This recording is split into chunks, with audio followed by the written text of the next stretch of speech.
Juru bicara militer Brigade Al-Qassam, sayap militer Gerakan Pembebasan Palestina Hamas, Abu Obaidah mengindikasikan terkait upaya Israel yang dapat merusak kesepakatan gencatan senjata di Gaza yang telah disepakati sebelumnya.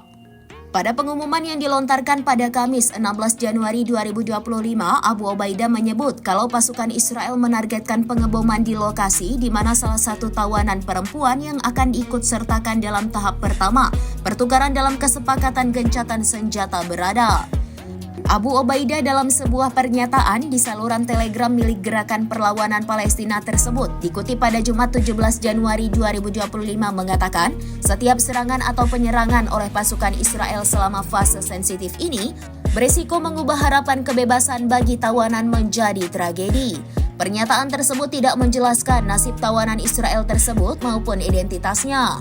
Seperti diketahui, Israel menyatakan perjanjian gencatan senjata baru akan dimulai pada Minggu 19 Januari 2025. Jelang pelaksanaan gencatan senjata itu, Israel terindikasi melaksanakan bombardemen besar-besaran di jalur Gaza. Sumber-sumber Palestina melaporkan bahwa serangan Israel menargetkan sekelompok warga Palestina di dekat pintu masuk kamp pengungsi Nusairat di Gaza Tengah pada Kamis. Selain itu, serangan udara Israel yang intens menghantam kota Gaza menyusul pengumuman gencatan senjata menurut koresponden RNTV. Serangan lain di kota Gaza bagian barat menewaskan 18 orang dan melukai lainnya. Serangan itu terjadi saat penduduk Gaza merayakan perjanjian gencatan senjata yang baru saja diumumkan. Diberitakan sebelumnya, kesepakatan gencatan senjata di jalur Gaza antara Hamas dan Israel telah terjadi.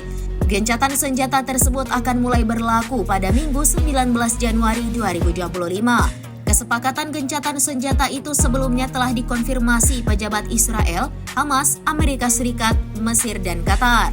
Organisasi Free Palestine Network atau FPN menyambut gembira kabar gencatan senjata antara Palestina dan Israel.